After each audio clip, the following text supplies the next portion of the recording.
Hey everyone, this month we'll be making cauliflower crust pizza. So before you think I'm crazy, this is a recipe that's been going around online, on Facebook, everywhere now. And it's because, people are trying to find ways to get more vegetables in their diet and just try to find a healthier alternative to pizza. This recipe will just take a little bit more work. There's a little bit more ingredients than some of our other recipes, but it's going to be worth it. So today we'll be using shredded mozzarella cheese, grated Parmesan cheese, garlic powder, pizza sauce, dried basil, turkey pepperoni, eggs, and then of course cauliflower.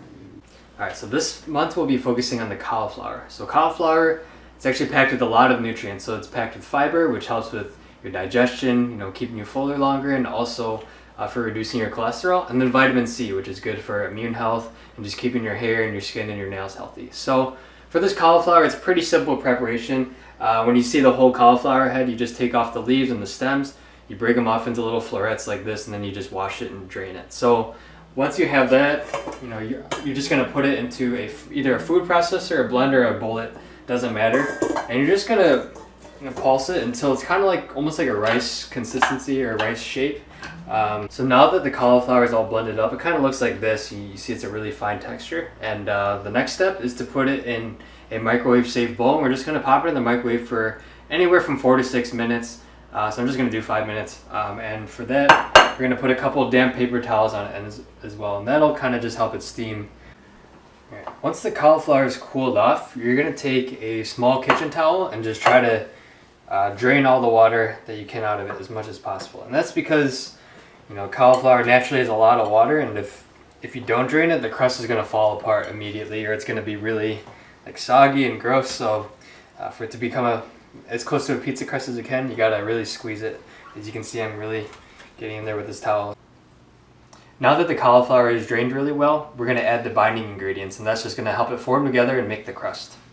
For our binding ingredients, we're gonna add 2 lightly beaten eggs, and then gonna add some Parmesan cheese and some garlic powder. So it's a 1/4 cup of Parmesan cheese and about a 1/2 teaspoon of garlic powder. So this is what's gonna season the crust.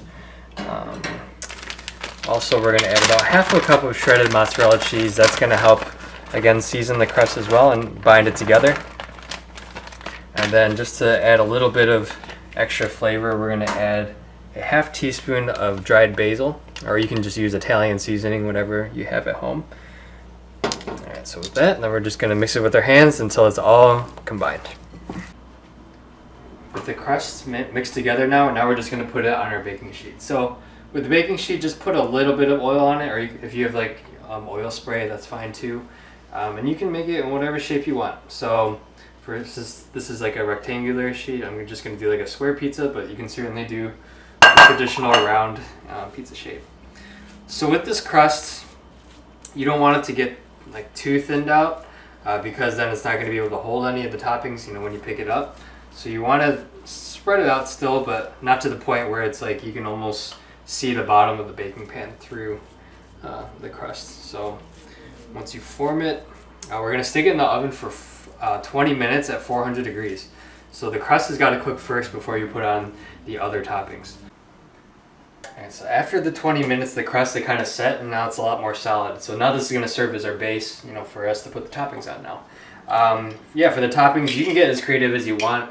This could be even another opportunity to add more vegetables if you'd like. So even just sliced peppers or onions or mushrooms, whatever you like. But I'm just going to do traditional, just tomato sauce with a little mozzarella cheese and then turkey pepperoni. So turkey pepperoni, if you guys haven't tried it, it's actually really good.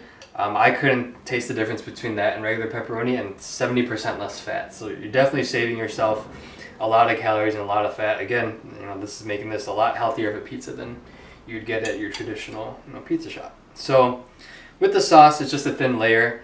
If you like it saucier, you can put a little more if you'd like, but just enough to kind of cover the center parts. And then I'm going to layer the pepperoni on there, probably about 20 or so. Again, just you can kind of customize that, and if you like more pepperoni like I do, I'm going to put a little extra. And then once you layer the pepperoni, you just throw on the cheese, and it's going to go back in the oven for another 10 minutes, just for the pepperoni to get heated through, and then for the cheese to melt as well. So again, this recipe is going to take a little more time. And it's gonna, obviously less time to just order it from a pizza shop, but you're definitely eating a lot healthier, and this is gonna help you reach your goals a lot better without feeling like, you have to miss out on, getting pizza and different things like that. And it's a great thing for the kids to get involved in as well. They can add their own toppings, customize it how they want. So that's, it's always good to get the family involved in your cooking as well. All right, so now that all the toppings are on, I'm gonna throw it back in the oven for, again, another 10 minutes just for all the toppings to cook. After about 10 minutes, the cheese should be nice and melted, and then the pizza will be ready to eat. So I'll warn you guys first that the crust doesn't get as crispy as like a bread crust, just because cauliflower is more moisture naturally, but it's just a really great way just to get veggies in, and you're not even going to taste the cauliflower. So for those of you who might not even like cauliflower, this could be something worth trying. As we're getting into the pricing, this is again a very inexpensive recipe. A head of cauliflower was only about $1.20 at Aldi's, and the pizza sauce, the turkey pepperoni, and the cheese were only about around $2 each. So again, it's not too expensive to eat healthy, and it's something that you can put together really easily. So thanks again for watching, and I just hope you guys enjoyed it.